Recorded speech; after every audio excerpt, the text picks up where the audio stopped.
चलिए हम लोग कंटिन्यू करेंगे जिसमें एक फैकल्टी आए हुए हैं, वो न्यूक्लियर के बारे में आपसे कुछ बात करेंगे, न्यूक्लियर डिजास्टर के बारे में। न्यूक्लियर डिजास्टर के बाद युवा शक्ति क्या कर सकती है, समझना तो पहले जरूरी है, उसके पास हैंडल कैसे कर सकते हैं, क्या बेस्ट तरीके हो सकते हैं, क्या नहीं हो सकते हैं। तो इनके बाद फिर मैं अपना कंटिन्यू करूँगा, ठीक है। इनका थोड़ा सा सब क्लासेस वगैरह बनाएंगे डिपार्टमेंट में। सभी को नमस्कार। आज हमारे स्पेशल रिक्वेस्ट पे आज हमारे सामने प्रोफेसर वेंकटेश सिंह हैं, जो कि dean HOD department of physics हैं, dean school of chemical and physical sciences हैं। ये एक रिनोन साइंटिस्ट हैं जो वर्ल्ड वाइड फेमस हैं। इनके मोर देन 450 इंटरनेशनल आर्टिकल्स हैं, सारे न्यूक्लियर साइंस के हैं, और मोर देन 28,000 साइटेशंस। अब नंबर ऑफ साइटेशंस से ही आप जज कर सकते हैं कि इनका फेम क्या होगा पूरे वर्ल्ड वाइड। इनका पूरा जीवन न्यूक्लियर साइंस पर समर्पित है, और ताइवान, USA, यूरोप, जितनी भी कंट्रीज़ हैं, almost 60% of the world wide जितने नेशंस हैं ये विजिट कर चुके हैं, न्यूक्लियर साइंस के कॉन्फ्रेंसेस अटेंड कर चुके हैं। इनके वाइड नंबर ऑफ कोलैबोरेशंस हैं।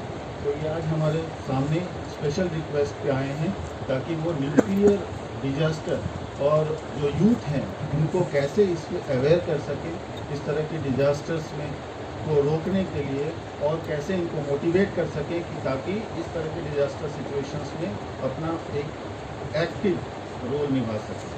Sir please. थैंक यू जी, मैं आमंत्रित करने के लिए, और IMD NITM की सारी टीम को आभार की ये अवसर दिए आपको सामने बातें हम रख सकें। टॉपिक पे मत जाइए, बीच बीच में जो भी न्यूक्लियर डिजास्टर, रेडिएशन इफेक्ट, सबसे आपको अवेयर करते हैं। अभी जो एक टेंटेटिव टाइटल हमारा आज के लेक्चर का, radiation and it's biological effect. आप सभी लोग देख रहे हैं कि वर्तमान समय में किस तरह से हर तरफ रेडिएशन का इफेक्ट है, कितना है, कैसे है, किस तरह से हम इसको ओवरकम कर पाएंगे, उसके बारे में किसी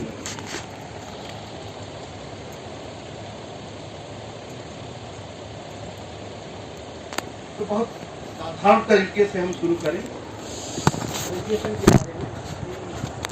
भाई एलिमेंट, ढेर सारे एलिमेंट हैं हमारे चारों तरफ। कुछ ऐसे एलिमेंट हैं जिनको हम अपनी आंखों से देख सकते हैं, छू सकते हैं, जैसे हमारा टेबल, चेयर, कुर्सी, मेज, हम, आप सभी लोग। कुछ ऐसे भी हैं जिनको हम नहीं देख सकते, जो अनसीन है हमारे लिए, और एक अलग टर्मिनोलॉजी उनके लिए आई है जिनको हम लोग डार्क मैटर बोलते हैं, जो उन सब चीज़ों से मिलके नहीं बना जिनसे हम आप नहीं सकते। कोई भी एलिमेंट अगर आपका अनस्टेबल है, इसका मतलब उसके पास उसकी जो आवश्यक एनर्जी, उसे एक्सेस एनर्जी है। हमारे आपके किसी के पास ज़्यादा ताकत से जाए तो थोड़ा सा हम उसका बेजा इस्तेमाल करते हैं। तो उसी तरह से अगर excess want to go to ground state, क्योंकि आप बहुत लंबे समय तक अपने उत्तेजित अवस्था, एक्साइटेड स्टेट में नहीं कर सकते, वो मोमेंटली होगी, क्षणिक होगी। और एक इस लेवल पे बात करें तो 10⁻⁸ सेकेंड के आदर इसके लिए न्यूक्लियस के लिए। तो एक्साइटेड स्टेट में गया और फिर वो अपने ग्राउंड स्टेट में आएगा। अगर कोई क्रोधित होता है तो क्षणिक रूप से क्रोधित होगा, फिर वो शांत होगा, और जो कुछ भी क्रोधित होने वाली अवस्था में आपको कहा है उसमें वो रिग्रेट नहीं, ये पक्का मान। Because stable by emitting ionised radiation. तो जब भी ये उच्च ऊर्जा हाई एनर्जी स्टेट से ग्राउंड स्टेट पे या उससे नीचे वाली एनर्जी स्टेट पर आएगा, तो जितना भी डिफरेंस होगा हाई एनर्जी स्टेट और ग्राउंड स्टेट के बीच में, उतने एनर्जी का रेडिएशन वो निकालेगा, उतनी एनर्जी वो निकालेगा, क्योंकि उसे अपने आप को स्टेबल। तो इस तरह से वो सारे न्यूक्लियस जो अनस्टेबल हैं वो स्टेबिलिटी अचीव। ये बहुत ही सिंपल तरीका है। तो अब बात करें हम यहाँ पे आयोनाइजिंग मीन्स क्या होता है। आयोनाइजिंग मीन्स अगर हम बहुत ही स्मॉल सूक्ष्म लेवल पे बात करें तो एक एटम को लें, और हम सभी जानते हैं कि कोई भी एटम इलेक्ट्रिकली न्यूट्रल, मतलब आवासीय रूप से वो उदासीन हो, मतलब जितने उसके, और ये भी हम जानते हैं एटम में कि इलेक्ट्रॉन चारों तरफ एक न्यूक्लियस, टाइनी न्यूक्लियस के चारों तरफ रिवॉल्व कर रहा है। एक बहुत सिंपल मॉडल साइंटिस्ट लोगों के द्वारा पेश किया गया। तो हम ये देखते हैं कि जितना इस न्यूक्लियस के अंदर न्यूक्लियन है, मतलब जो न्यूक्लियस के अंदर रहने वाले लोग हैं, हम इंडिया में रहते हैं, हमें इंडियन कहा जाता है, जो न्यूक्लियस में रहते हैं उनको न्यूक्लियन। तो न्यूक्लियन वो हुए जिसको हम प्रोटॉन और न्यूट्रॉन, ठीक है। तो जब प्रोटॉन और न्यूट्रॉन, प्रोटॉन पॉजिटिव चार्ज है, न्यूट्रॉन न्यूट्रल है, तो पॉजिटिव चार्ज और इलेक्ट्रॉन पे निगेटिव चार्ज है, इनका नंबर बराबर है, तो हम एटम को इलेक्ट्रिकली न्यूट्रल है। तो ऐसे केस में अगर कोई पार्टिकल आए और एक इलेक्ट्रॉन को हटा दे एटम से, तो यहाँ पे मेजॉरिटी उस एटम के पास पॉजिटिव चार्ज हो जाएगा, तो आपका जो एटम है वो आयंस में बदल जाएगा, और जो इलेक्ट्रॉन रिमूव हुआ वो इलेक्ट्रॉन है, यानी कि इलेक्ट्रॉन आयन पेयर प्रोड्यूस। तो आयोनाइजिंग का ये मतलब था। और ये सारी चीजें आपके बैक्टेरियल बहुत समय पहले अपनी पिछली सेंचुरी शुरू होने के समय बताए, और ये उस समय यूरेनियम पे काम कर रहे थे, और बहुत ही जाने माने थे। और रेडिएशन के बारे में अगर हम बात करते हैं तो radiation is a form of invisible energy, क्योंकि ये जो एनर्जी रिलीज हो रही है ये उस ऑर्डर की नहीं है, उसकी वेवलेंथ इतनी नहीं कि हम अपनी आंखों से देख। तो invisible energy that carried bye a wave और स्ट्रीम ऑफ पार्टिकल। अब ये एनर्जी आपके पार्टिकल के भी रूप में जा सकती है, एनर्जी के भी रूप में जा सकती है। अगर हम कैटेगराइज करें तो बात कर सकते हैं कि ये रेडिएशन आपका नेचुरली जो प्राकृतिक रूप से आ रहा है उसमें सन का मेजर रोल, सूरज बहुत बड़ा सोर्स है हमारे अर्थ के लिए जो रेडिएशन दे रहा है। दूसरा यूरेनियम, रेडियम, इलेक्ट्रॉन, ये वो एलिमेंट हैं जो हमारे चारों तरफ विद्यमान है।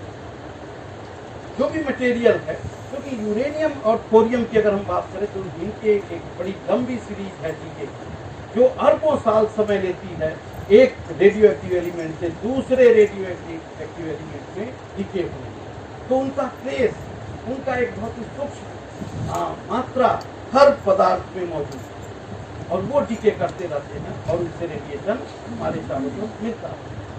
रेडॉन गैस है जो कि आपके सॉइल से जो मिट्टी है चारों तरफ उनके हमेशा निकलती रहती है, एमिट होती रहती है, उनके पोर्स में, उनके क्षेत्रों में भरी पड़ी, और जब वो या तो कंप्रेस होगा या उनके बीच में बिखराव होगा तो वो गैस उनको से निकलती है, या तो जो पोर्स है, जो क्षेत्र, उसको हम दबा करके निकालें या उसको फैला करके निकालें, तो ये गैस एमिट होगी। और ज्यादातर जो एक प्रिकर्सर्स है जो आपके सिस्मोलॉजी के लोग यूज करते हैं अर्थक्वेक प्रेडिक्शन के लिए, वो रेडॉन का एमिशन देते हैं। और रेडॉन एमिशन में क्योंकि रेडॉन जो गैस है ये डीके करके अल्फा एमिट करती है, तो एक सॉलिड स्टेट डिवाइस होती है, एक पॉलीमर फिल्म होती है जिसको CR39 करते हैं काट में, उसको ये लोग जमीन में मट्टी के अंदर कुछ दबा देते हैं और एक सर्टेन टाइम पीरियड के बाद उसको निकालते हैं और उसको प्रोसेस करते हैं और देखते हैं कि कितना अल्फा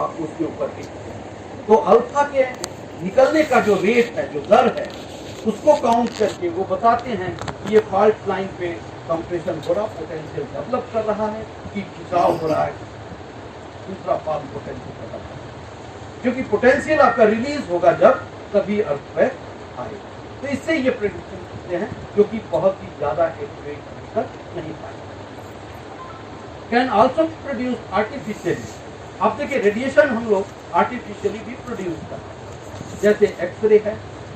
आप हर कोई कभी न कभी अपने छोटे से लाइफ में जरूर गया होगा डॉक्टर के पास, चाहे उंगली चटक गई हो या कमर में दर्द हो या पैर में मोच आए, एक्सरे कराता है। तो एक्सरे से हमेशा एक्सपोज होते हैं। प्रोटॉन, न्यूट्रॉन, इलेक्ट्रॉन बीम, अक्सर आप एमआरआई करा रहे हैं, ढेर सारे स्कैन करा रहे हैं, उसमें आप एक्सपोज हो रहे हैं। फिर आप देखते हैं एक्सेलरेटर, रिएक्टर है, एक्सेलरेटर से ढेर सारे हाई एनर्जेटिक पार्टिकल्स निकल रहे हैं जो और भी तरीके के रेडिएशन पैदा करते हैं। रिएक्टर है, न्यूक्लियर रिएक्टर की बात करें, जहाँ से आप अपने कंट्री में ढेर सारे एनर्जी प्रोड्यूस की जा रही है। हमारे कंट्री में एक ही पावर रिएक्टर है जो कॉमर्शियली इलेक्ट्रिसिटी सप्लाई करने के लिए बना है, और सारे आपके रिसर्च रिएक्टर। और अगर हम इस तरह से देखें तो ये आपका एक एटम है, और यहाँ से एक इलेक्ट्रॉन बाहर निकाल करके इसको आयनाइज कर दिया गया और बोला गया कि ये आपका आयनाइजिंग। तीन तरह के पार्टिकल, तीन तरह के रेडिएशन हम जानते हैं, अल्फा, बीटा और गामा। ये हाई स्कूल से पढ़ाया जाता है और हमें इसका ज्ञान। और इस केस में अगर हम देखें तो जो अल्फा पार्टिकल्स है वो एक थिन पेपर से, क्योंकि अल्फा बड़ा हैवी है, उसके पास चार्ज है, तो जब भी वो मूव करेगा तो स्लो मूव करेगा क्योंकि हैवी है, और चार्ज है उसके ऊपर, तो मीडियम से वो बहुत तेजी से इंटरेक्ट करेगा। तो जब भी इंटरेक्ट करेगा तो अपनी एनर्जी वो यूज करेगा, और जैसे ही एनर्जी यूज करेगा वो बहुत ही जल्दी स्टॉप कर देगा। हैवी है, जबकि इसके पास एनर्जी ज्यादा है, उसके बावजूद ये पेनिट्रेट नहीं करता। तो एक सिंपल पेपर से हम अल्फा पार्टिकल को रोक सकते हैं। इसका ये मतलब नहीं कि हम अल्फा के सोर्स को, रेडियोएक्टिव सोर्स जो अल्फा एमिट कर रहा है, उसको अपने हाथ में, अपने पॉकेट में रख सकते, वो नुकसान पहुंचाएगा। फिर हम देखते हैं बीटा पार्टिकल।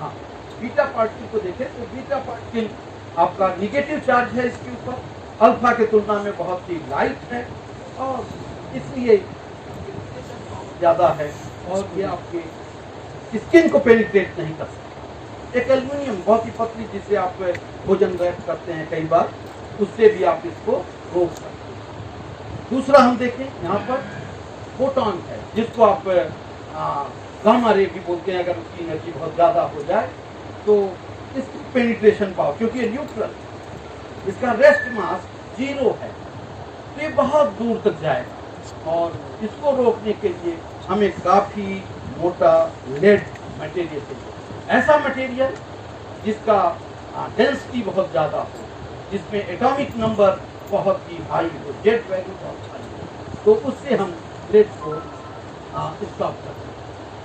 तो सिंपल हम देखें कि आयोनाइजिंग रेडिएशन में जो बीटा पार्टिकल है वो किस तरह से आकर के यहाँ से बीटा पार्टिकल एमिट हुआ, और साथ ही साथ एक ऐसा पार्टिकल भी एमिट होता है जो नॉर्मली, जो हमारे चारों, मतलब आप फिजिक्स के या न्यूक्लियर के लैब में डिटेक्टर यूज करते हैं, उनसे वो डिटेक्ट। आप नाम सुने होंगे न्यूट्रिनो, जनरली इसका पॉपुलर नेम होस्ट पार्टिकल लोग बोलते हैं, बुतहाकड़ बोलते हैं। अगर आप न्यूज़पेपर में देखें इसके बारे में निकलता है तो बुतहाकड़ लोग बोलते हैं, क्योंकि ये इंटरेक्ट नहीं करता।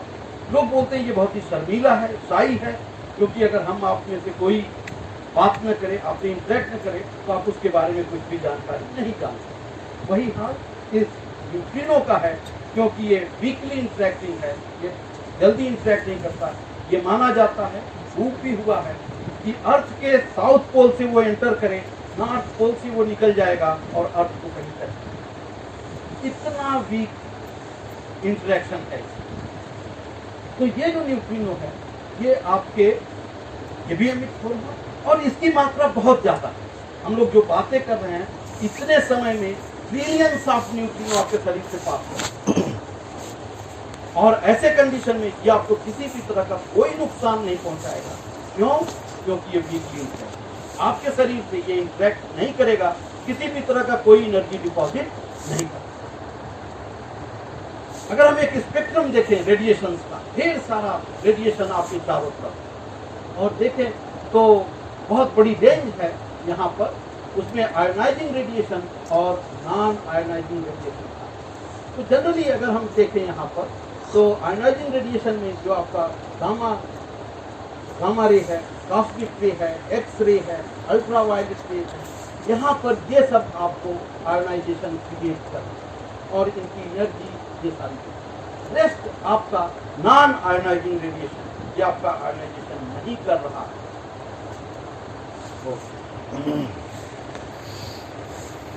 इनको थोड़ा सा हम स्टेप करते हैं और इसमें सिंपल हम बात करना चाहेंगे कि किस तरह से न्यूक्लियस आपका स्टेबल है। एक और चीज ढेर सारे रेडिएशन निकल रहे हैं, आज हम आवश्यकता रखते हैं कि उनको शील्ड किया जाए, हमारा एक्सपोजर उनसे कम हो। ऐसे केस में हम क्या करते हैं कि शील्डिंग मटेरियल को लगाते हैं, उससे अपने आप को प्रोटेक्ट करते हैं। जब शील्डिंग मटेरियल रखें तो हम उसका ध्यान रखें कि किस तरह के रेडिएशन को हम प्रोटेक्ट करें। मान लीजिए कि आपके पास कोई बीटा पार्टिकल है और इस बीटा पार्टिकल यानी कि एक ऐसा सोर्स जो बीटा पार्टिकल एमिट कर रहा है, बीटा एक रेडियोएक्टिव बीटा डीके एक रेडियोएक्टिव प्रोसेस है और उससे निकलने वाला पार्टिकल बीटा पार्टिकल जो कि एनर्जेटिक है और आपको आपकी स्किन को नहीं पेनिट्रेट करेगा, लेकिन प्रोबेबिलिटी है कि अगर बहुत लार्ज अमाउंट में पड़े तो फिर आपको नुकसान करेगा। अगर हमें प्रोटेक्ट करना है तो हम हमेशा कोशिश करें कि ऐसा मटेरियल शील्डिंग के लिए यूज करें जिसका एटॉमिक नंबर बहुत कम हो, लाइट जेड हो, मतलब जेड वैल्यू यानी कि नंबर ऑफ फोटॉन उसमें बहुत ही कम हो। हम कभी भी उसके लिए लेड नहीं यूज करेंगे।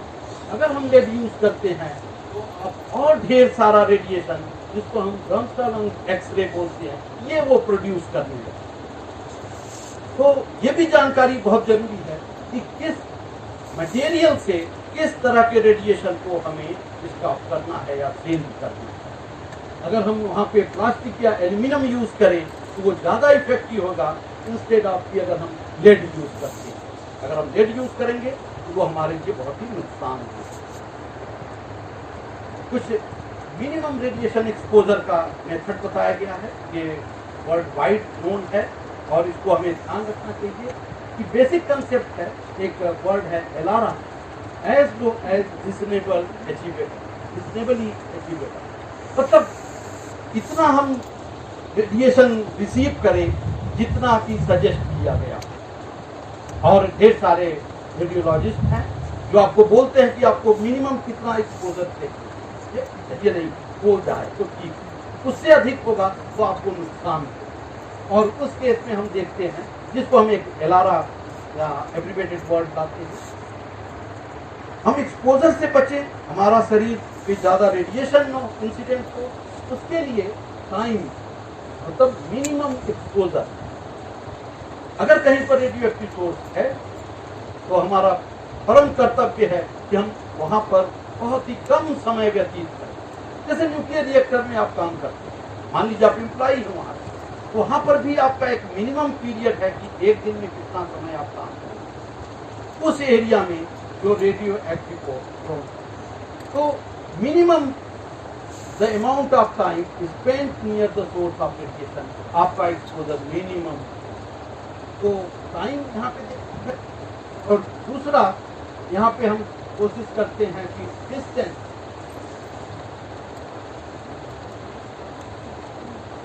मिनिमम मतलब मैक्सिमम डिस्टेंस, जितना हो सके हमें उस सोर्स से दूर रहना चाहिए। तो minimum exposure by maximum distance, radio active source से हमें ज़्यादा से ज़्यादा दूर रहना चाहिए। एक घटना एक समय हुई थी दिल्ली यूनिवर्सिटी में, एक डिटेक्टर, एक एक्सपेरिमेंट यूज होता था मास पावर इफेक्ट के लिए, जिसमें cobalt radio active source use होता। और समय के साथ जो फैकल्टी मंगाए थे वो रिटायर हो गए, रिटायर होकर के घर चले गए, फिर वो डिस्कार्ड करने राइट ऑफ होने लगा वो इंस्ट्रूमेंट।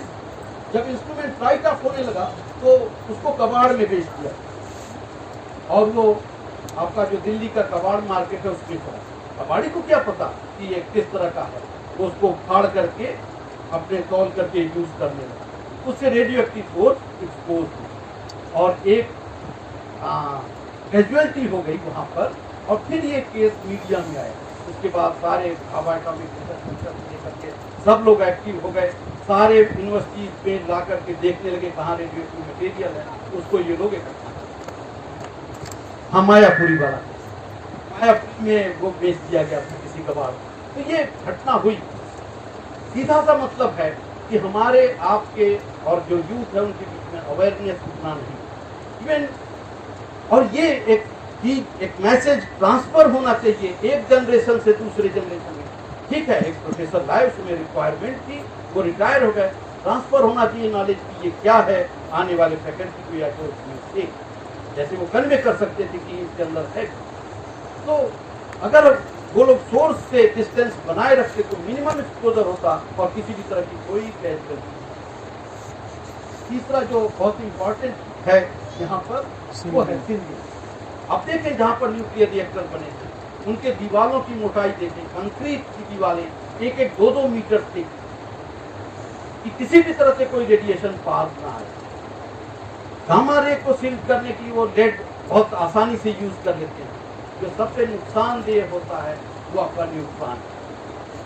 न्यूट्रॉन भी न्यूक्लियर रिएक्टर में प्रोड्यूस होगा और अगर हाई एनर्जेटिक न्यूट्रॉन है तो आपको कोई नुकसान नहीं, क्योंकि उसके आपके शरीर से इंटरेक्ट करने की प्रोबेबिलिटी बहुत कम होगी। जैसे जैसे न्यूट्रॉन की एनर्जी कम होगी वो आपके शरीर से इंटरेक्ट करने की प्रोबेबिलिटी नहीं होगी। जो क्रॉस सेक्शन है प्रोबेबिलिटी इंटरेक्शन की, जैसे जैसे एनर्जी कम होगी वो बढ़ती चली। तो लो एनर्जी न्यूट्रॉन ज्यादा खतरनाक है। तो उसके लिए अब न्यूट्रॉन को अगर हमें सील करना है तो बहुत ही लाइट वेट मटेरियल चाहिए, बहुत ही लाइट। उसके लिए लोग कंक्रीट यूज करते हैं, वाटर यूज करते हैं, हैवी वाटर यूज करते हैं, इन सारे चीजों के लिए। तो जो यूनिट अगर हम लें तो यूनिट बहुत ही सिंपल, हम बैक्वेरल याद रखें, 1 बैक्वेरल 1 डीके पर। अगर कोई रेडियो एक्टिव मटेरियल 1 सेकेंड में 1 डीके दे रहा है तो उसको हम 1 बैक्वेरल कहेंगे। बहुत आसानी से आप याद कर सकते। लेकिन जो कॉमन यूज में आती है यूनिट, जिसको हम क्यूरी कहते हैं, तो 1 Curie equal to 3.7 into 10 to the power 10। ये नंबर आप ध्यान रखें, 10 to the power 10 डीके पर सेकंड। ये बहुत बड़ा नंबर है। तो जनरली इस ऑर्डर का कोई भी रेडियो एक्टिव सोर्स आपके लेबोरेटरी में यूज नहीं किया जाता, क्योंकि उसको हैंडल करने के लिए यूनिवर्सिटीज कॉलेजेस में कोई सुविधा नहीं। तो जनरली जो यूज होता है वो आपका माइक्रो क्यूरी ऑर्डर का होता है। 1 या 2 या 3 माइक्रो क्यूरी के सोर्स रेडियो एक्टिव सोर्स आपके लेबोरेटरी में यूज किए जाते हैं और उनका नंबर आप आसानी से देख सकते। जिस हम डिटेक्टर की बात कर रहे थे जो मायापुरी में बेच दिया गया था, उसमें जो सोर्स यूज होता है वो मिली क्यूरी ऑर्डर था। मासबार इफेक्ट के लिए आपको मिली क्यूरी ऑर्डर का सोर्स की जरूरत है और वो काफी बड़ा आपके नॉर्मल सोर्स से 1000 गुना ज्यादा। तो ये सारे हैं, इनको हम उतना न जाएं और थोड़ा सा और आगे बढ़ें। तो ये जो टेबल है ये बताता है कि किस तरह से हम यूनिट को रिप्रेजेंट करें। एक्सपोजर को हम जनरली रंटगेन में देखते हैं कि आपकी बॉडी कितनी एक्सपोज है। दूसरा हम बात करते हैं डोज की। देखिए, चाहे वो दवा हो चाहे रेडिएशन, अगर प्रॉपर डोज नहीं होगा तो वो आपके शरीर पे इफेक्ट और डोज का इफेक्ट आपके बॉडी स्ट्रक्चर से लेकर के, आपके एज से लेकर के, आपके बॉडी वेट से लेकर के, आपकी फिजिकल फिटनेस से लेकर सबके ऊपर डिपेंड करता है। डॉक्टर वही बढ़िया है जो आपके इन सारे पैरामीटर को ध्यान में रखते हुए सही दवा का सही डोज निर्धारित करता है। दवा असर करेगी आपकी। उसी तरह से रेडिएशन का अगर प्रॉपर डोज नहीं है तो ज्यादा आपको नुकसान नहीं है। तो ये सारे डोज लिखे हुए हैं, एब्जॉर्प्शन डोज है, डोज इक्विवेलेंट है, रेडिएशन वेटिंग फैक्टर है और टिश्यू वेटिंग फैक्टर। ये सारे किस तरह से हमारे बॉडी के सेल्स को, टिश्यूज को अफेक्ट करते। तो एक ग्लिम्स है ये जिसे हम देख सकते हैं और टाइम के साथ कोई भी रेडियोएक्टिव सोर्स डीके करे उसकी मात्रा कम होती जाएगी जैसे जैसे समय बीतेगा, जिसको हम हाफ लाइफ कह रहे हैं कि वो टाइम पीरियड जितने समय में कोई भी रेडियोएक्टिव एलिमेंट 2 ग्राम से 1 ग्राम में आधा हो जाए। तो वही यहाँ पर हम दिखाए हुए हैं। तो हाफ लाइफ हर रेडियोएक्टिव, वो रेडियोएक्टिव ज्यादा नुकसान करेंगे जिनकी हाफ लाइफ ज्यादा लंबी है, क्योंकि वो आपके सराउंडिंग में बहुत ही लंबे समय तक प्रेजेंट है। जिनकी हाफ लाइफ बहुत ही कम है वो बहुत ही कम समय में आपके सराउंडिंग से गायब हो जाए। डिसअपियर हो जाएंगे या इनएफेक्टिव हो जाएंगे। इसको हम एक फार्मूला और एक ग्राफ आसानी से दिखाते हैं कि कितने दिनों में आपका कोई भी रेडियो एक्टिव मटेरियल अपनी स्ट्रेंथ जहाँ पर वो 100% था और बहुत कम हो जाएगा। इसको आप आसानी से देख सकते हैं। अगर 10 ग्राम रेडियो एक्टिव मटेरियल है वहाँ पर तो एलिमेंट और वो 1.25 ग्राम में बदल जाएगा तो कितना हाफ लाइफ उसको चलना पड़ेगा, कितने हाफ लाइफ में वो इतना ग्राम होगा। रेडिएशन सोर्स हमारे चारों तरफ, हमें अवेयर होने की जरूरत है, क्योंकि अगर हम अवेयर नहीं हैं तो अनजाने में भी ढेर सारे नुकसान कर देते हैं और हमें लोग कंफ्यूज भी करते हैं और गलत इंफॉर्मेशन दे करके हमें किसी दूसरे कार्यों में इन्वॉल्व करते हैं। जैसे गवर्नमेंट ऑफ इंडिया का एक मेगा साइंस प्रोजेक्ट है जिसका नाम था INO, India based neutrino observation. Any south India का एक डिस्ट्रिक्ट है तमिलनाडु में, वहां पे लेबोरेटरी लगने वाली। कोर्ट में केस इस बात पे कर दिया गया क्योंकि वो पूरा एक्सपेरिमेंट न्यूट्रिनो बेस्ड था और आपको हम बताया कि न्यूट्रिनो वीकली इंटरेक्टिंग है, किसी भी तरह का कोई नुकसान नहीं। कोर्ट में केस ये किया गया कि न्यूट्रॉन आएगा। अब देखिए यहाँ पे न्यूट्रिनो और न्यूट्रॉन में कंफ्यूजन कितना है। न्यूट्रॉन अगर लो एनर्जी है तो बहुत ही डेंजरस है, न्यूट्रिनो चाहे लो एनर्जी हो या हाई एनर्जी हो किसी भी तरह का कोई नुकसान नहीं। और केस आज भी चल रहा है और 1998 से लेकर के 2022 हो गया, लेबोरेटरी जैसे की तैसी। अगर हम आप अवेयर रहें तो बोल सकते हैं कि नहीं भाई न्यूट्रिनो ये चीज है, न्यूट्रॉन ये चीज। एक अवेयरनेस बहुत तो सिंपल हम देखें कि किस तरह का कॉस्मिक इन्वायरमेंट हमारे चारों तरफ। तो कॉस्मिक रेडिएशन, टेरेस्ट्रियल रेडिएशन और इंटरनल रेडिएशन, बहुत सिंपल तरीके से हम कंपेयर करके आपको दिखाएंगे कि इसमें घबराने की कोई बात नहीं। रेडिएशन है हमेशा रहेगा, लेकिन आपको किसी भी तरह का नुकसान उतना नहीं है अगर हम simple protect. Cosmic radiation, the earth and all living on it are constantly being bombarded by radiation. Cosmos से रेडिएशन आ रहा है। प्राइमरी रेडिएशन, प्राइमरी कॉस्मिक रे आपका प्रोटॉन और उससे ऊपर के एलिमेंट 80% प्रोटॉन आता है जो आपके अपर एटमॉस्फेयर अर्थ के उसको हिट करेगा। उसमें जो आपके एयर मॉलिक्यूल हैं उनको हिट करेगा और सेकेंडरी कॉस्मिक रे प्रोड्यूस करेगा। सेकेंडरी कॉस्मिक रे ही आपके हमारे ऊपर इंसिडेंट, जिसमें मेजॉरिटी आपकी muons, cosmic ray muon plus minus neutral decay कर जाएगा। तो जितने भी आपके लिविंग थिंग्स हैं, लिविंग या डेड, सबके ऊपर cosmic ray from outer space 80% proton and 10% alpha and other particles, मतलब उसके हायर एलिमेंट आपका और ये ऊपर charge particles from the sun and interact the earth atmosphere. Simple अभी हम बताए कि प्रोटॉन पॉजिटिवली चार्ज है, ये आपके अपर एटमॉस्फेयर पे हिट कर रहा 40 से 100 किलोमीटर के रेंज पर और ढेर सारे सेकेंडरी कॉस्मिक रे प्रोड्यूस। और अगर हम देखें and magnetic field produce a shower of radiation, तो अर्थ मैग्नेटिक फील्ड है जो अर्थ के अंदर आ रहे हैं वो आपके मूव करेंगे। लेकिन सन आपका जो हम बताए बहुत बड़ा सोर्स है रेडिएशन का, सोलर फ्लेयर्स आ रहे हैं, बहुत हाई एनर्जेटिक पार्टिकल्स आ रहे हैं। हमारा जो अर्थ मैग्नेटिक फील्ड है जिसकी स्ट्रेंथ हाफ गॉस के लगभग है, वो हमें प्रोटेक्ट करती है। अगर कोई भी इस तरह का सोलर फ्लेयर एक एनर्जेटिक कॉस्मिक रे, बहुत एनर्जेटिक कॉस्मिक रे जो सन से डायरेक्ट आ रही है, अगर हमारे अर्थ एटमॉस्फेयर में इंटर कर जाए तो बहुत ही ज्यादा नुकसान है, क्योंकि आपके सारे सेटेलाइट काम करना बंद कर देंगे। इतना ज्यादा एकाएक चार्ज हो जाएगा उनके ऊपर कि सारे सर्किट शॉर्ट कर जाएंगे।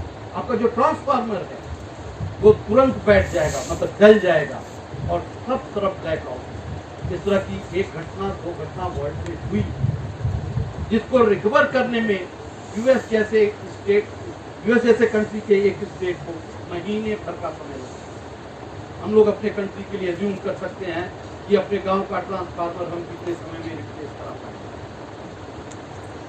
The amount of cosmic radiation varies in different parts of the world due to differences in radiation and the effect of the earth matter. अब ये जो रेडिएशन आ रहा है, अर्थ के हर तरफ इनकी मात्रा थोड़ा बहुत कम ज्यादा होती है। इतनी भी कम नहीं होगी कि वो जीरो हो जाए, इतनी भी अधिक नहीं होगी कि वो हमें बहुत ज्यादा नुकसान हो। थोड़ा बहुत वेरिएशन है। और अगर हम देखें कि इससे कितना हमें एनुअल डोज मिल रहा है, टोटल अगर हमारे ऊपर जो डोज होना चाहिए 100% का केवल 9% टोटल एनुअल डोज हमें कॉस्मिक रे का है। और जो सोर्स है कॉस्मिक रे के वो सन है और दूसरे आउटर स्पेस, वहां से हमें मिलता है। और अगर हम देखें बात करें तो जो टेरेस्ट्रियल रेडिएशन है, ये टेरेस्ट्रियल रेडिएशन में आपका यूरेनियम, एक्टीनियम, थोरियम, ये जितने भी लॉन्ग लिव्ड आइसोटोप्स हैं, एलिमेंट हैं, इनकी सीरीज है यूरेनियम की, और ये लॉन्ग सीरीज है। उसमें ढेर सारे आपके रेडियो एक्टिव मटेरियल एलिमेंट्स हैं। उनसे क्या उनके इसमें हम देखें तो हमारे ज्यादातर radio active material found through out nature in soil, water and vegetation. Generally हम लोग इस तरह से कर रहे हैं कि हैवी मेटल बैटरी है जो आजकल हम कारों में यूज करते हैं, अपने इन्वर्टर में घरों में यूज करते हैं, सेल्स अपने टॉर्च में यूज करते हैं, ट्रांजिस्टर में यूज करते हैं, उनको निकाल करके हम उसी तरह से आप देखेंगे बीच में CFL एक बल्ब आया, मरकरी में वो भरा पड़ा था और उसके डिस्पोज ऑफ होने के कोई तरीके हमें नहीं बताए गए। हम बड़े आराम से CFL लगाए, फ्यूज हो गया तो हम उसे फेंक। वो सारा हैवी मेटल मरकरी हमारे सॉइल में। आप आम का पेड़ लगाए हुए हैं, वहां पे ले जाकर के हैवी मेटल रख दीजिए उसके चारों तरफ, आपके आम के फल में हैवी मेटल का कंटेंट बढ़ जाएगा। और फिर हम उसको इनहेल करेंगे, खाएंगे, डाइजेशन, और फिर हम पाएंगे क्या कि हमारे शरीर में वो हैवी मेटल टिश्यूज में जाकर के बैठ डिपॉजिट होने लगे। तो हमें इस बात में भी ध्यान रखना है कि किस तरह से इन मटेरियल को हम proper dispose of. Electronic material हम ज्यादातर गैजेट यूज कर रहे हैं, लेकिन इनको कहाँ हम डिस्पोज ऑफ करें, ये अभी भी कोई हमारे पास सेट पॉलिसी नहीं। कुछ लोग खरीद लेते हैं क्योंकि उनके जो सोल्डरिंग वाले पॉइंट है वहां पे गोल्ड यूज होता है और वो गोल्ड बहुत प्योर होता है, उसको लेकर के वो मेल्ट करा करके उस गोल्ड को फ्री कर करके निकालते हैं। कई ऐसे पॉइंट है जहाँ पे फ्रिक्शन बहुत ज्यादा हो रहा है, वहां पे डायमंड यूज किया जा रहा है, जहाँ पे हमने तो मूविंग पार्ट वो निकाल, तो वो जानकारी वो आपका निकाल करके यूज कर रहे हैं, जिनको नहीं है वो उसी तरह से फेंक रहे हैं। और चारों तरफ आपका इस तरह का मटेरियल क्योंकि हम सोल्डरिंग करते हैं और वो मटेरियल आपके सॉइल में जा रहा है और हमारा सॉइल तो हर चीज की एक बहुत बड़ी नहीं, कुछ शार्ट पॉलिसी होनी चाहिए जिससे एक नॉर्मल पब्लिक अवेयर हो और हमें आपको अवेयर होना चाहिए। और इससे अगर हम देखें तो रेडान है और अर्थ। रेडान आपका सॉइल से निकला।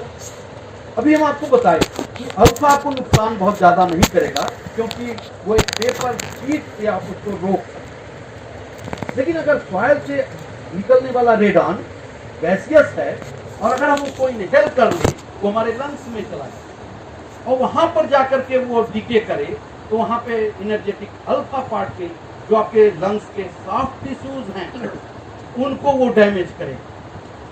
इसीलिए जो घर मिट्टी के हों या कंक्रीट के बने हुए लंबे समय से अगर बंद हैं तो उनको आप एकाएक खोल करके कभी मत देखिए, क्योंकि उसमें उसके एयर में रेडान का परसेंटेज मात्रा से ज्यादा होगा और आप उसको इनहेल करें, आपके डायरेक्ट वो लंग्स में जाएगा।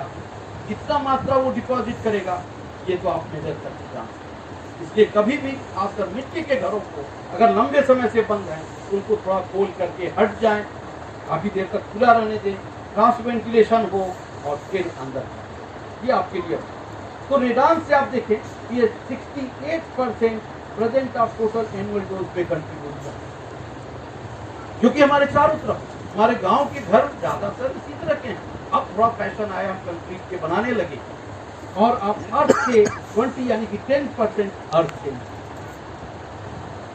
और भी अगर हम आगे बढ़े तो इंटरनल रेडिएशन की बात करें, हमारे शरीर में भी ढेर सारे रेडियो एक्टिव मटेरियल, हम भाग के जाएंगे तो कहाँ जाएंगे। हमारे शरीर में आप देखें कि peoples are exposed to some radioactive material inside their body. अगर दो लोग एक चारपाई पे सो रहे हैं तो हमारा रेडिएशन उनको, उनका रेडिएशन हमारे एक्सपोज कर रहा है। लेकिन ये मात्रा उतनी नहीं है कि आपको किसी तरह नुकसान पहुंचाए। आपको चिंतित होने की कोई जरूरत नहीं। Besides radon, the most important internal radioactive element in the naturally occurring is potassium 40. हमारे बोन्स में पाया तो potassium 40, but uranium and thorium are also present as well as hydrogen 3, tritium and carbon 14. Carbon 14 dating, carbon dating भी काम। तो ढेर सारे आपके रेडियो एक्टिव मटेरियल आपके बॉडी में present. On average radon contributes 55% or all radiation exposure from natural and man-made sources. Another 11% comes from other radioactive material inside the body. 11% आपका exposure आपके बॉडी से। तो ज्यादा चिंता करने की कोई जरूरत नहीं है और बस हमें अवेयर होने की। हम केला खाते हैं, सभी लोग बनाना है, ऐसा नहीं कि कोई बनाना से। और देखिए आपको यहाँ से पता चल जाएगा कि कितना रेडिएशन किस ऑर्डर में आपको कहाँ से मिले। अगर आप एक बनाना खा रहे हैं तो 0.1 माइक्रोसीवर्ट आपको एक्सपोजर हो रहा है। आप इतना बनाना अगर आप खाते हैं, फुकुशिमा साइट जो न्यूक्लियर रिएक्टर आपका जो सुनामी आई थी उस समय बहुत फेमस हुआ था, वहां पर अगर आप 1 घंटा समय बिताते हैं जितना एक्सपोजर होगा उतना इतने नंबर ऑफ बनाना खाने के बाद 10 माइक्रोसीवर्ट। हाँ हाँ हाँ ओके। और अगर आप इतने बनाना को खाते हैं तो 1 आवर आप हाई एल्टीट्यूड पे अगर आप सेट करके आए तो उससे यानी कि 3 माइक्रोसीवर्ट। तो सबसे ज्यादा यहाँ पर आप अगर इसमें बनाना खाएं तो आपको 10 माइक्रोसीवर्ट एक्सपोजर होगा। और भी ढेर सारी चीजें हैं जिनसे आपको ये सारे रेडियो एक्टिव एलिमेंट आपके शरीर में जाते हैं और वो आपको एक्सपोजर देंगे। हमारे यहाँ स्मोक डिटेक्टर लगा होगा, वो स्मोक डिटेक्टर भी रेडियो एक्टिव एलिमेंट उसके अंदर पड़ा हुआ है। अगर आप हैं तो रेडिएशन आ रहा है। अगर आप ये सोच रहे हैं कि हम रेडिएशन से बच जाएं, रेडिएशन से आप बचेंगे, प्रिकॉशन। आप देखें ढेर सारे, पहले हम लोग गाँव में पंचलाइट यूज करते थे, क्या बोलते थे उसको, पंचलाइट को गैस, हाँ नहीं इलेक्ट्रिक वाला, हाँ कुछ था बड़ा सा, उसके अंदर एक मेंटल यूज करते थे, ये मेंटल, यस, उसको पंप करके हम लोग जलाते थे खूब, बारात शादी में खूब, कुछ नाम था, हाँ था ये, उसमें आप लोग ये यूज करते थे मेंटल। देखिए कितना रेडियो एक्टिव, इसका मात्रा देखिए 1 ग्राम में। और उस समय जब वो आग में बदल जाता था फूंक के उड़ा देते, कोई चिंता नहीं किसी को। तो इन सारी चीजों को हमें इस तरह से नहीं उड़ाना। हम अज्ञानता में करते हैं और जब एक लिमिट पार कर जाती, जब उसका इफेक्ट हमारे ऊपर पड़ने लगता है, तब हम सोचते हैं कि अब हमें करना क्या चाहिए।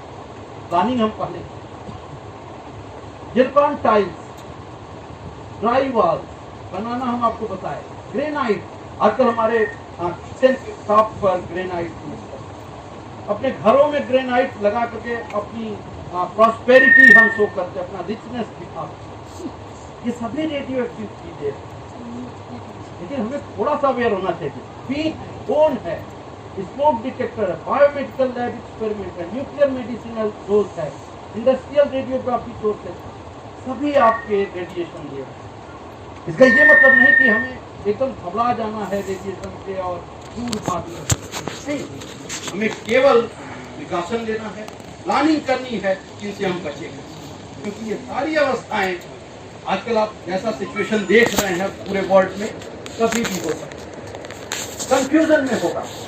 हम लोग ट्रीटी साइन किए हुए हैं कि हम पहले यूज नहीं करेंगे, हमारे पास बम है, हम पहले फायर नहीं करेंगे, आप पहले फायर करिए तब हम फायर करेंगे। पहले आप फायर कर दिए, हम फायर करने लायक बचे ही नहीं। फायर और जनरली जानबूझ के कभी ये घटना नहीं होने वाली है, ये आप लिख लीजिए। हमेशा ये घटना होगी, किसी भी कंट्री के ऊपर एटम बम गिरेगा, कंफ्यूजन में गिरेगा। आपके रडार का एक गलत रीडिंग आपको इंड्यूस कर देगा उस कंफ्यूजन में बम गिराने के लिए, और ये घटना हो सकती है। उस कंडीशन में हम क्या करेंगे? अगर हमें रेडिएशन के बारे में पता है तो हम बहुत कुछ अपने आप को बचा सकते। इसलिए आप सभी लोग जानकारी दें और लोगों को अवेयर करें, बताएं लोगों को कि नहीं भाई ये भी एक पार्ट है। सपोज करने, वैसे गया के ऊपर कोई एटम बम नहीं गिराने वाला है, ये हम लोग जानते हैं। हर तरफ गिरेगा, गया पे नहीं गिरेगा, दिल्ली में गिरेगा, बॉम्बे में गिरेगा, मद्रास में गिरेगा, जो आपके मेजर सिटीज, जो आपके कंट्री का इकोनॉमी और पॉलिटिक्स को कंट्रोल करता है, तब तो पटना में भी गिर जाएगा, एकदम पड़े। कहीं पर भी गिरेगा अपने देश में, हम सभी अफेक्टेड होंगे। कुछ लोग डायरेक्टली, कुछ लोग इनडायरेक्टली। अगर हम कहें कि चलिए साउथ में गिरा, हम सुरक्षित हैं, हमें कुछ नहीं होगा, भूल जाइए। यूक्रेन में लड़ाई हो रही है, महंगाई हमारे यहाँ फंस गई, इनडायरेक्ट इफेक्ट हमारे ऊपर है और हम सभी उससे तो ये हम कह करके आंख बंद कर लें कि नहीं भाई वहां गिर रहा, हमारे ऊपर नहीं गिरा, हम निश्चिंत रहें, हमें ध्यान रखना है कि ऐसे कंडीशन में हम करेंगे। तो अगर हमें रेडिएशन के बारे में जानकारी है, किस तरह से ये आपको अफेक्ट करेगा ये पता है, तो हम लोग बहुत कुछ कंट्रोल करें। जहां पर भी गिरे, मान लीजिए कनाट प्लेस पे आपके गिर गया है, तो कनाट प्लेस पे अगर बम गिरेगा तो उसके एपिसेंटर में जाकर के हमें किसी भी तरह की मदद करने की कोई जरूरत नहीं, क्योंकि 2 किलोमीटर सर्कुलर रेडियस वाले एरिया में कुछ नहीं, कुछ बचने वाला ही नहीं, तो वहां पे जाइए ही मत। अब 2 से आइए, 2 से 10 किलोमीटर वाले सर्कुलर एरिया में, वहां पर इतना ज्यादा विध्वंस होगा, जो हीट आएगा, क्योंकि जैसे ही टेम्परेचर बढ़ेगा वहां पे प्रेशर बहुत डाउन हो जाएगा, क्योंकि सारा हवा उड़ जाएगा ऊपर। वहां पे एक low pressure create, low pressure को भरने के लिए बाहर की हवाएं बहुत तेजी से आएंगी, एक बहुत बड़ा आंधी आएगा, उसकी स्पीड बहुत ही ज्यादा, आपके जो बड़े बड़े टॉर्नेडो आते हैं उससे भी ज्यादा होगी। तो एक हीट वेव चलेगा। अगर आप देख लिए सीधे डायरेक्ट, अगर आप 15 किलोमीटर दूर से भी देखते हैं तो आप बहुत देर के लिए आपका एक कंट्रोलली ब्लाइंडनेस हो जाएगा, आप देख नहीं पाएंगे, कम से कम आधे घंटे तक। तो पहले कोशिश, अगर आप देखिए मत, एकदम सडन मानिए कि नहीं देखना, आवाज उसकी इतनी तेज होगी कि आप परमानेंटली बहरे हो सकते हैं।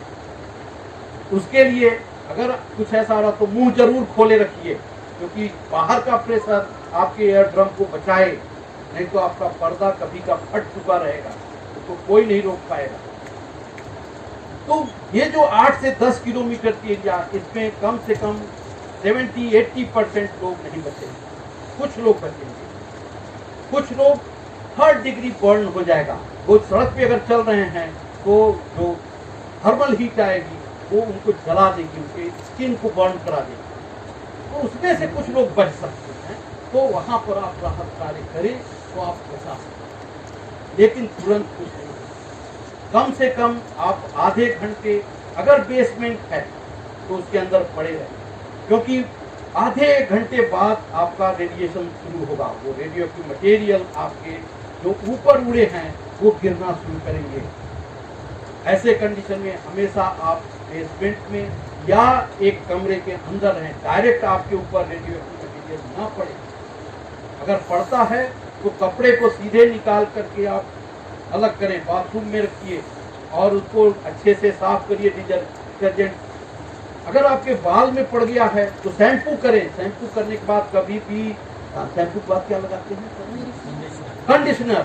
कंडीशनर कभी मत यूज करिएगा भूल करके भी, नहीं तो वो रेडियो एक्टिव मटेरियल को और आपके बालों में चिपका देगा और वो हमेशा आपके बाल में पड़े रह सकते हैं। इसलिए कभी कंडीशनर मत के पहला काम पानी से हटाइए, दूसरा शैम्पू लगा लीजिए, इसके अलावा कोई रास्ता नहीं। हो सके तो बाल हटा ही दीजिए, उससे सबसे आसान तरीका। लेकिन उन सब चीजों को फैलाइए नहीं, क्योंकि वो सारे रेडियो एक्टिव हैं और जितना आप फैलाएंगे उससे कहीं ज्यादा वो फैलेगा। कहने का सीधा ये अर्थ है कि अपने यहाँ कितने घरों में बेसमेंट है, कितने लोग अपने घर में ऐसा बेसमेंट बनाए हैं जो कम से कम आपको 1 हफ्ते तक उसमें शरण दे सकते। भाई यूक्रेन में तो युद्ध हो रहा है, सब लोग मेट्रो के अंदर जा छुपे, सबके घर में बेसमेंट है। यूएस में जाइए, हर घर में बेसमेंट मिलता है। उनकी पॉलिसी है बेसमेंट बनाना ही बनाना है। हमारे यहाँ ये पॉलिसी क्यों नहीं? अगर कल गिरने को आ जाए ऐसी आफत तो हम कहाँ जाके छुपेंगे? बिल्डिंग भी इतनी मजबूत नहीं है कि सह पाए। और देखिए, जो जापान के नागासाकी और हिरोशिमा पे बम गिरा, आज का जो बम गिरेगा कभी भविष्य में, तो उससे 1000 गुना से लेकर के 10,000 गुना ज्यादा तगड़ा हो। उस समय जापान में लकड़ी के ज्यादातर घर थे। आज आप कंक्रीट में हैं, लेकिन आपकी बम क्षमता जो पहले 10 किलो की थी, आज वो आएगी उससे 10,000 गुना ज्यादा। तो ये सब इवोपरेट होते, ये थर्मोकोल गायब होते देरी नहीं लगेगा। बेसमेंट ही एक ऐसा जगह है जो आपको बताता है। अवेयर करिए लोगों को, बताइए कि आज आप घर बना रहे हैं तो इसमें जरूर एक बेसमेंट बनाएं जो इतनी सुविधा रखता हो कि आपको 1 हफ्ते तक शरण दे सके। तब तक जो क्लाउड उठा रहेगा वो सेटल कर जाएगा और राहत कार्य दौड़ने लगेंगे। राहत कार्य कौन करेगा? हम आप करेंगे। गवर्नमेंट कभी राहत कार्य नहीं करेगी इतने मास स्केल, क्योंकि उसमें संक्रमित हो जाएंगे। कौन मदद करेगा आपकी? आपको खुद आगे बढ़ करके अपनी और एक दूसरे की मदद करनी, तब जाकर के ये संकट समझेगा। इसको अवेयर करने की जरूरत है। ज्यादातर यूथ को हमें बताने की जरूरत है कि हमें हमारी प्लानिंग क्या है अगर ऐसी घटना होती है तो इसके बारे में, और ज्यादा से ज्यादा इस पे हम सब बात करें और खासकर बात करें कि उस कंडीशन में हम बचाएं। हम कार में ट्रेवल कर रहे हैं और सायरन बजा, सायरन भी शहर में कितना लगा है हमें आपको पता है। बजेगा क्या? व्हाट्सएप, इसके अलावा कुछ नहीं बजेगा। और वो भी एक गिरने के बाद व्हाट्सएप का भी सारा कनेक्शन गायब हो चुका रहेगा, वो भी नहीं जाएगा। एक तरह से वो अच्छा है, ये तो पैनिक ज्यादा फैलेगा। अपने विवेक से आपको काम लेना, इससे अच्छा है कि हम आगे बढ़ें, प्लानिंग करें और लोगों को अवेयर करें कि भाई अपने घर में कम से कम एक छोटा सा बेसमेंट तो बनाई।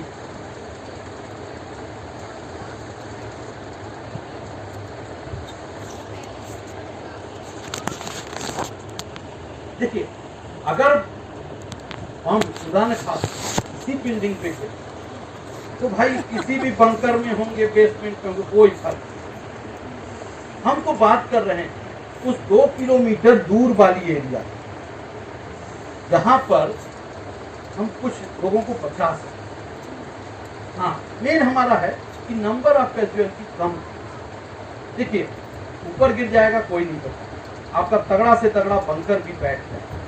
लेकिन अगर हम जमीन के अंदर कुछ मीटर हैं तो हीट से, साउंड से, शॉकवेव से, रेडिएशन से बच सकते। ये एक बहुत बड़ा क्वेश्चन है, क्योंकि आप तो ऊपर तो आपका क्लाउड छा गया है, पूरा अंधेरा है। 2 दिन तक आपको अंधेरा दिखेगा, इतना बड़ा क्लाउड है। और वो क्लाउड किसका है? डस्ट का, रेडियो एक्टिव मटेरियल का। तो जब भी आप बनवाएं तो फिल्ट्रेशन सिस्टम जरूर लगाएं। ऑक्सीजन की प्रॉपर व्यवस्था होनी चाहिए, नहीं तो फिर वही सक करके डक्ट से आपका रेडियो एक्टिव मटेरियल आपके शरीर में। ये बहुत बड़ी प्लानिंग होनी चाहिए इसकी, छोटी मोटी प्लानिंग से नहीं का। तो जी सर, नहीं सर, आज देखें हम आप मल्टी स्टोरियां बन रही हैं, उसमें हम पार्किंग पहले ग्राउंड पे रख रहे हैं। भाई आप 2 मंजिल और नीचे जाएंगे। ताइवान जैसा छोटा सा सिटी है, उसका 390 किलोमीटर की लेंथ है, 60 किलोमीटर उसकी वेट है। कितना छोटा आइलैंड है। 3 लेयर वो अंदर बिछाए हुए है सिटी को, कैसे चल रहा है उसका? अगर वो उतनी छोटी सी सिटी बना सके, ठीक है, इंडिया हमारा बहुत विशाल है, उस शहर को तो हम इतना डेवलप कर लें कि 3-4 लेयर हम सिटी डाल दें और लोग फ्रीली मूव करते हैं, वहां पे आपको जरा सी भी दिक्कत नहीं होती। ट्रेन उसकी अंडरग्राउंड चौथे से जाती है, अगर आप ऊपर से काउंट करें 1 2 3 4 चौथे से ट्रेन जा रही है। सब शॉपिंग मॉल ज्यादातर आपके अंडरग्राउंड पीछे पड़े। हम क्यों नहीं कर सकते भाई? अगर वो कर सकते हैं, वो भी मनुष्य हैं, हम भी मनुष्य हैं, उनके पास जितनी क्षमता हमारे पास भी है, तो सब लोग कर सकते हैं। बस थोड़ी सी हमें अपनी इच्छा शक्ति को मजबूत करना है, हमारी प्लानिंग सही होनी चाहिए, सही डायरेक्शन में हो, हम सब कर सकते हैं, कोई इतना कमजोर नहीं। आप एयर ट्रेवल करते ही हैं, खूब एयर ट्रेवल करते हैं, सब लोग हवाई जहाज से उड़ना पसंद करते हैं, तो आपका कॉस्मिक रे से एक्सपोजर बढ़ेगा।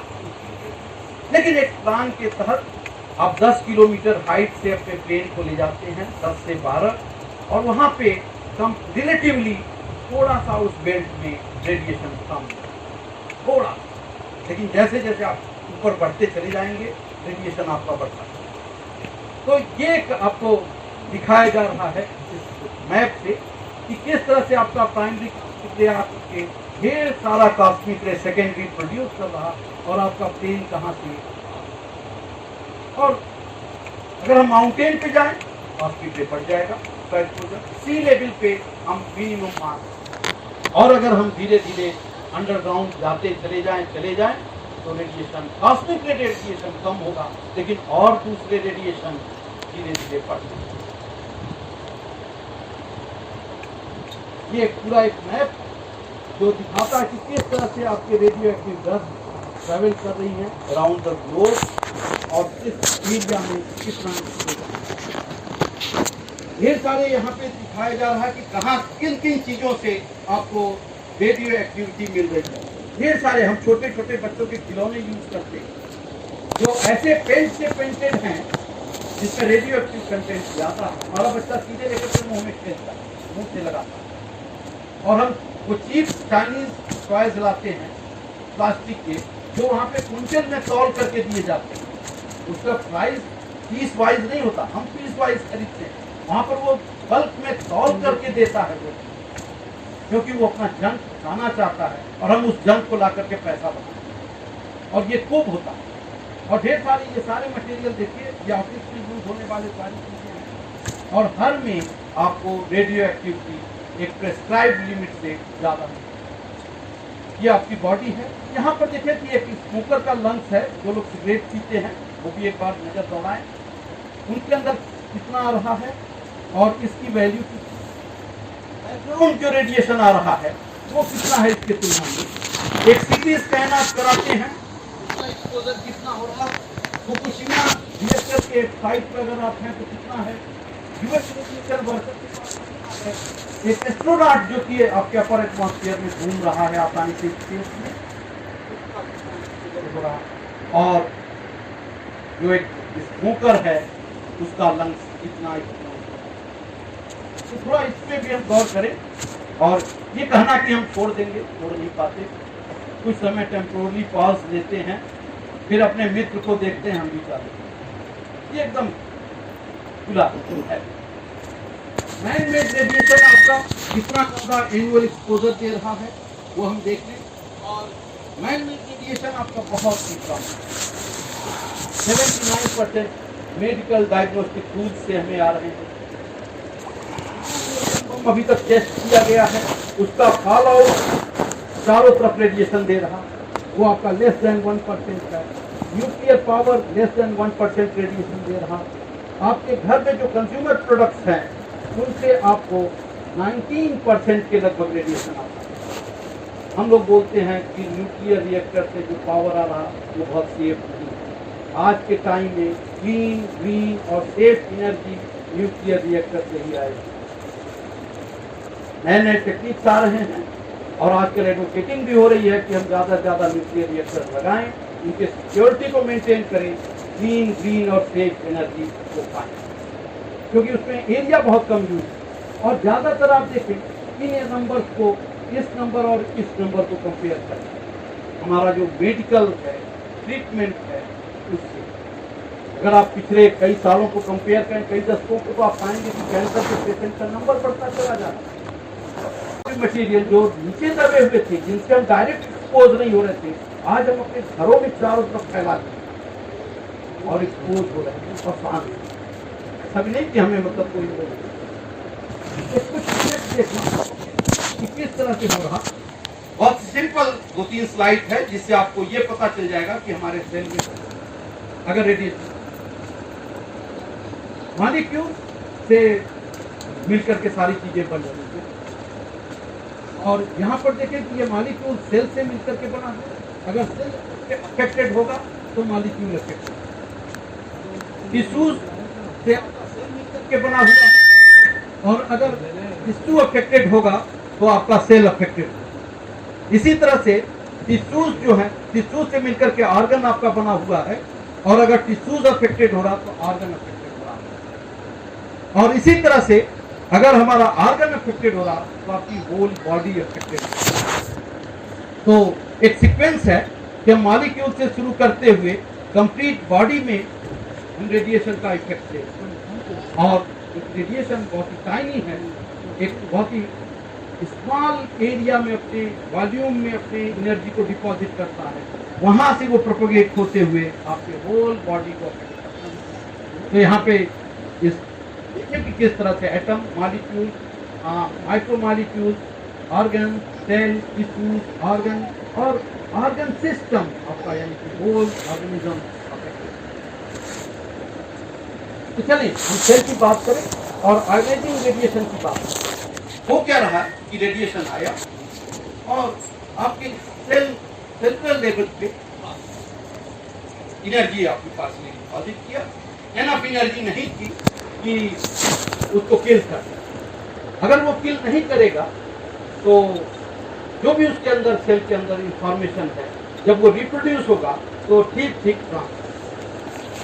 अब रिप्रोड्यूस हुआ और दो आपके नॉर्मल सेल फिर से प्रोड्यूस हो गए, जबकि ओरिजिनली ये सेल आपका रेडिएशन से, ठीक।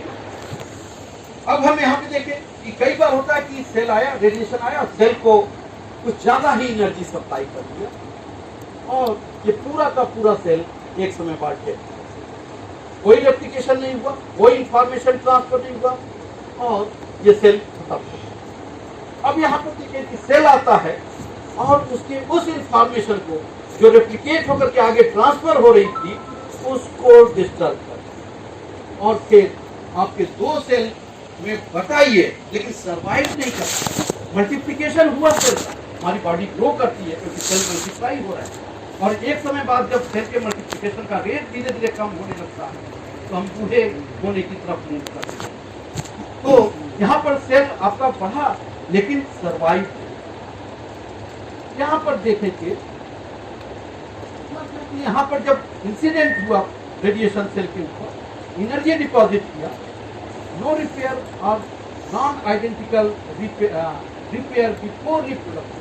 अब यहाँ पर जब ये सेल आपका प्रोड्यूस हो रहा है या रेप्लिकेट हुआ तो सेल के पास जो मैकेनिज्म है अपने आप को रिपेयर करने की किसी डैमेज से, वो भी प्रॉपर, यानी कि जो इंफॉर्मेशन एक सेल से दूसरे सेल में ट्रांसफर होनी थी वो आपकी पॉल्यूट हो, वो प्रॉपर नहीं है, तो आपके सेल को मल्टीप्लाई हुआ लेकिन इंफॉर्मेशन सही कैरी नहीं कर रहा, यानी कि वो फिर ऑर्डर को सही फॉलो नहीं करेगा जो एक नॉर्मल सेल फॉलो करता। यानी कि ये सेल हो सकता है फ्यूचर में चल के कैंसरस सेल।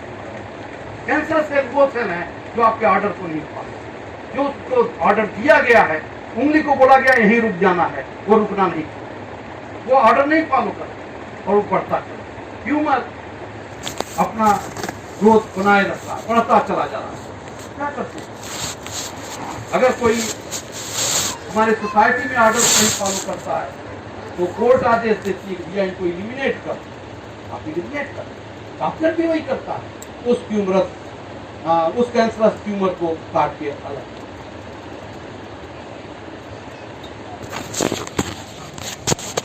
वो अलग है। वो एक हम कंट्रोल वे में एक्सपोज कराते। इससे भी होता है कि अगर कई बार जो रेडिएशन हम दे रहे हैं वो भी एक सेकेंडरी कैंसर को जनरेट करता है कई बार, लेकिन उसको भी ट्रीट करके कंट्रोल, इसमें सारे कंट्रोल तो चीजें कंट्रोल होती हैं। Other possible result of radiation exposure is that the cell is affected in such a way that it does not die, but it simply mutates. Cell यहाँ पर die off नहीं हुआ, mutate कर। The mutated cell reproduces and thus perpetuates the mutation. This could be the beginning of malignant cancerous tumor. तो इस तरह से आपका सेल, और सेल भी SOS फॉलो करता है। जब भी आपका सेल किसी संकट में पड़ता है तो वो एक अपने सराउंडिंग सेल को मैसेज भेजता है, अपने आप देता है। सराउंडिंग सेल अगर प्रॉपर टाइम में मैसेज उसको हेल्प दे दिया तो वो बच जाता है, नहीं तो वो। तो इसका बहुत बढ़िया मैकेनिज्म है आपके बॉडी को। और किस तरह से डायरेक्ट इफेक्ट होता है रेडिएशन का और इनडायरेक्ट इफेक्ट होता है, और ये सभी आपके डायरेक्ट और इनडायरेक्ट आपको लीड करते हैं कहीं न कहीं एक ट्यूमर डेवलपमेंट के लिए, और ज्यादातर वो ट्यूमर को इसके थ्रू प्रोसीड करते हैं। ये सारे हैं। और सेल तभी अफेक्टेड होगा जब वो मल्टीप्लाई होगा। मल्टीप्लाई होने वाले स्टेज में जब वो रहेगा, उस कंडीशन में अगर रेडिएशन आ रहा है तब वो सबसे ज्यादा डैमेज करेगा और म्यूटेशन क्रिएट करेगा, अदरवाइज कोई ज्यादा होगा। सेंसिटिविटी हमारे सेल्स की, हमारे बॉडी वहां पर ज्यादा है, वो सेल्स ज्यादा अफेक्टेड होंगे रेडिएशन। जहां पर ऑक्सीजन सप्लाई ज्यादा, जहां पर ब्लड सप्लाई ज्यादा, वहां पर आपके रेडिएशन का इफेक्ट सबसे ज्यादा। इसीलिए जो कैंसरस ट्यूमर है उसको हम लोग श्रिंक कराते हैं, रेडिएशन देते जाएंगे अपर लेयर, क्योंकि ट्यूमर आपका लेयर बाय लेयर ग्रो कर रहा है और हमेशा उसको ऑक्सीजन और ब्लड में रेडिएशन भी वही काम करेगा। जहाँ पे ऑक्सीजन और ब्लड ज्यादा है वहाँ पे ज्यादा डैमेज करता है और धीरे धीरे सेल हमारा हटता जाता है, टूटता जाता है और धीरे धीरे ट्यूमर आपका। तो कुछ सेंसिटिव कौन है, मॉडरेट सेंसिटिव कौन है और लीस्ट सेंसिटिव कौन है? कौन आपका लीस्ट सेंसिटिव? क्योंकि यहाँ पे सप्लाई ऑक्सीजन और ब्लड की बहुत कम है। तो वो सारे ऑर्गन जहाँ पे ज्यादा सप्लाई, जैसे आप ब्लड कैंसर बहुत तेजी से फैलता है क्योंकि ऑक्सीजन भी ब्लड भी, लेकिन क्योर भी बहुत जल्दी होता है क्योंकि रेडिएशन का इफेक्ट सबसे ज्यादा बहुत जल्दी क्योर। 80 to 90% जो पेशेंट हैं वो क्योर हो जाते हैं केवल ट्रीटमेंट। तो ढेर सारे तरीके हैं, बहुत लंबा है। अब आपका ट्यूमर बढ़ते बढ़ते एक साइज पार कर, अब उसका सेल खुद होल्ड नहीं करता, तो ऐसे केस में वो कैंसर सेल आपके टूट करके ब्लड वेसल से किसी और लोकेशन पे बॉडी में जा करके फिर वहां पे कैंसर ट्यूमर डेवलप। इसीलिए स्टेज 1, स्टेज 2, स्टेज 3 और फिर बोलते लास्ट स्टेज आ गई, भगवान बचाए। तो ये होता है जब आपके बॉडी में ढेर सारे सेल फैल जाए। रेडिएशन हमारे लिए जीवन भी देता है, नुकसान भी करता है, वरदान भी है, लेकिन हम उसको किस तरह से यूज कर रहे हैं इसके ऊपर डिपेंड है। जैसे न्यूक्लियर एनर्जी को देखें तो हम अपने घर को रोशन भी कर सकते हैं, अपने शहर देश को रोशन भी कर सकते हैं और जला भी सकते हैं। तो ये सारे चीज हम कर सकते हैं। रेडिएशन का इफेक्ट किसके ऊपर ज्यादा पड़ेगा, टोटल डोज कितना आपके ऊपर पड़ रहा है, टाइप ऑफ सेल, किस तरह के सेल के ऊपर रेडिएशन पड़ा है, टाइप ऑफ रेडिएशन क्या है, कौन सा रेडिएशन है आपका, एज ऑफ इंडिविजुअल, आपकी उम्र क्या है। उम्र से पता चलेगा कि स्टेज ऑफ सेल क्या है, आपका सेल का मल्टीप्लिकेशन किस रेट से हो रहा है, आप कितना तेजी से रिकवर करेंगे कि नहीं करेंगे, पार्ट ऑफ बॉडी एक्सपोज, किस बॉडी के ऊपर रेडिएशन हुआ, और जनरल स्टेट ऑफ आपका फिटनेस, स्मूथ वॉल्यूम एक्सपोज और time interval over which growth is received. आप लगातार कॉन्टिन्यूअस रेडिएशन नहीं दे सकते ट्रीटमेंट में, इसीलिए एक सर्टेन इंटरवल बाद, यानी कि आपका जो अच्छे सेल हैं वो उस डैमेज को रिकवर कर सकते हैं। इसका बहुत बढ़िया मैकेनिज्म है, सारी चीजें हैं, इसीलिए कहा जाता है आप इसके लिए फिट रहें। अगर आप इसके लिए फिट नहीं है तो कोई भी रेडिएशन आपकी बॉडी रिकवर नहीं कर पाएगी।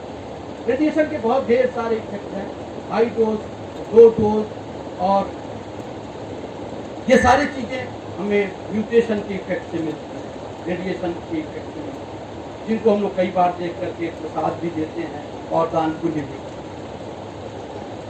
ये सारी चीजें हैं और इसके इफेक्ट को देख। हाँ, एक चीज और, इस ग्राफ से कि अगर डोज 0 है आज के टाइम में, तो हम ये नहीं कह सकते कि रिस्क 0 है। यहाँ पर हम डोज को 0 कर दें फिर भी रिस्क 0 नहीं है। अगर रेडिएशन आपके ऊपर आ रहा है तो रिस्क 0 नहीं है, आपको कभी भी टाइम एक लाइफ स्पैन में गड़बड़ी हो सकती है। तो बनाए रखें। अच्छा, ये मैकेनिज्म है किस तरह से कैंसर को ठीक किया जाता है, और बहुत लंबा हो जाएगा समय, मुझे भाई बोलो और हो रहा है सर। अच्छा, कैंसर एक थोड़ा सा और बता। हाँ हाँ, एक और बता दें कि आजकल अपने देश में हो क्या रहा है, किस तरह से हम ट्रीट कर रहे हैं। ये जो ग्राफ हम देख रहे हैं, ये पीक जिसको हम ब्रैग पीक बोलते हैं साइंटिफिक लैंग्वेज में, ये वो पीक है जहाँ पे जिस रेडिएशन को हम आपके बॉडी में भेज रहे हैं वो जाकर के अपनी पूरी एनर्जी डिपॉजिट करते हैं इस डिस्टेंस। और यहाँ पर हम ये डिस्टेंस है जितने अंदर जा रहा है वाटर इक्विवेलेंट, और 25 सेंटीमीटर वाटर इक्विवेलेंट पे आकर के अपनी पूरी एनर्जी डिपॉजिट करते हैं। अगर हम ये जान जाए कि कैंसर सेल का लोकेशन कहाँ पर है आपके बॉडी में, कितना वाटर इक्विवेलेंट वो डिस्टेंस पर है, हम उतनी एनर्जी का रेडिएशन देंगे और वो पूरी एनर्जी जाकर के वहां पे डिपॉजिट करेगा और मैक्सिमम डैमेज करेगा उन कैंसर सेल। एक चीज यहाँ देखें कि यहाँ पे हम प्रोटॉन और आयंस को यूज कर रहे हैं। अभी तक हम लोगों के यहाँ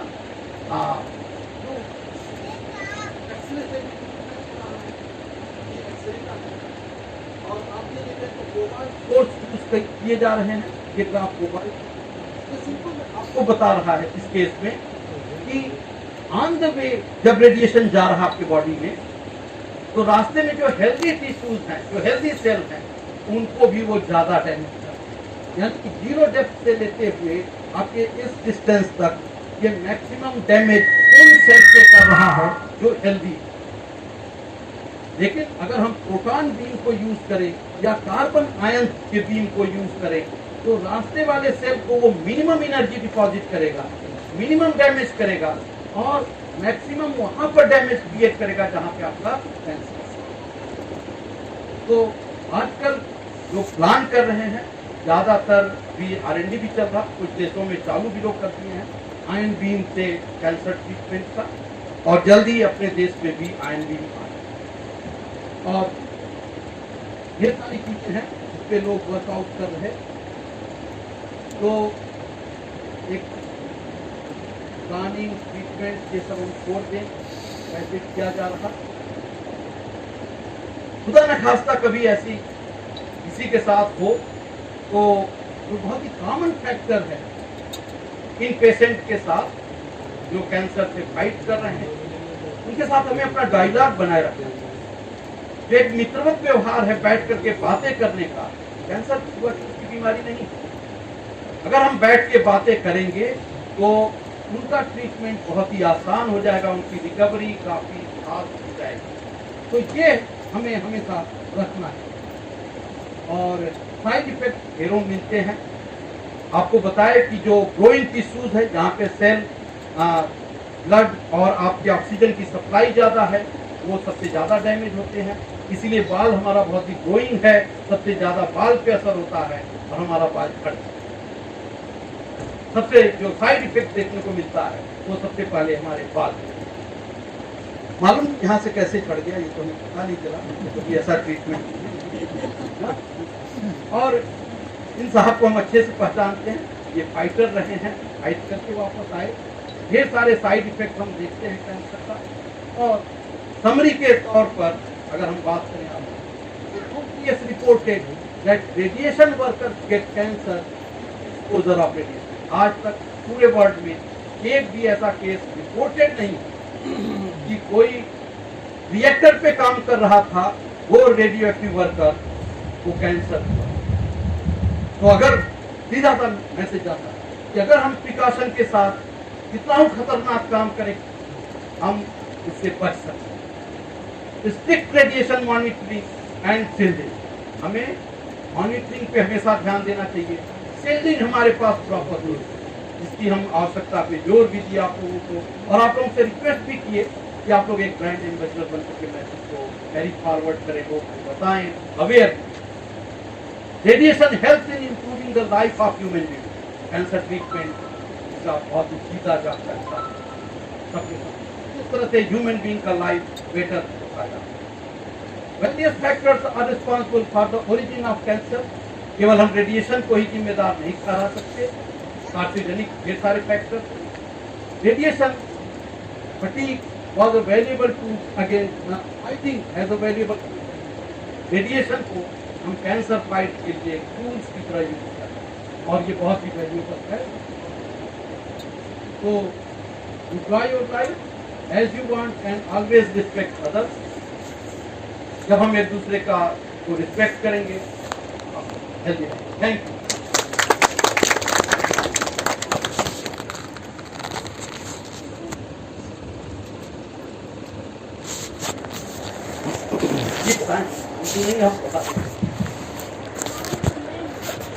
वर्तमान समय में अभी कैंसर का रूप विकराल होते जा रहा है और उसमें कई सारी थेरेपी निकली है। तो क्या ये थेरेपी सही इसका ट्रीटमेंट है और कैंसर का कारण क्या हो रहा है सर? देखिए मैम, हम ढेर सारे चीज़ों को डिस्कस, खासकर हम फोकस किए रेडिएशन को। और अगर हम रेडिएशन की बात करें तो ये एक मेजर ऑप्शन आ रहा है, जो ढेर सारे अनवांटेड रेडिएशन हम अपने चारों तरफ में उनसे है।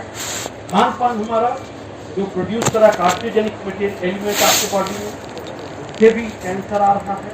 आप कई चीज़ों को देख सकते हैं जो आपके भोजन का पार्ट हो गया है।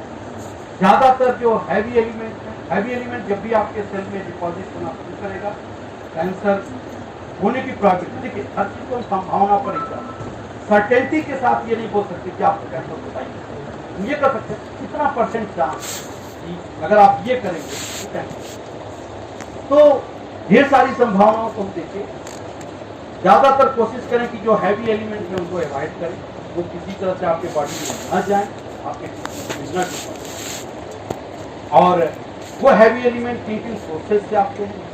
एक रेडिएशन से मिनिमम एक्सपोजर हुआ था, वो लाइफ स्टाइल आप हेल्दी रखिए, क्योंकि हम दिखाए रेडिएशन का कैसे कहाँ पर इफेक्ट हो सकता है, ट्रीटमेंट आपका इफेक्टिव कैसे हो सकता है। तो एज, आपका बॉडी बिल्ड, आपकी फिटनेस सब कंट्रीब्यूट करता है। अगर हम हर तरह से हेल्दी रहेंगे तो कोई भी चीज़ है, तो यही सारे फैक्टर्स हैं। और जो ट्रीटमेंट आजकल चल रहा है, कोई डाउट नहीं है, उस पर शक नहीं कर सकते, उनके उपयोगिता पर, की यूजफुलनेस बहुत है। और ट्रीटमेंट अगर राइट डायरेक्शन में, देखिए आजकल इतनी बीमारियां आ गई कि डॉक्टर भी आपसे पूछता है, कई बार पूछ करके एक अपना माइंड मेकअप करता है कि वो क्या है।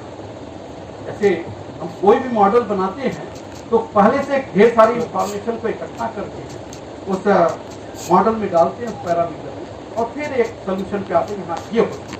इसीलिए डॉक्टर आपसे ढेर सारी इंफॉर्मेशन, कई बार होता है कि हम इंफॉर्मेशन सही देते नहीं हैं, चाहे उसके कई कारण हो। कई बार हम बहुत गलत इंफॉर्मेशन, अगर हम डॉक्टर को सही इंफॉर्मेशन दें तो ज़्यादा चांस है कि लोग ट्रीटमेंट बहुत रेडिएशन थेरेपी उनमें से। सॉरी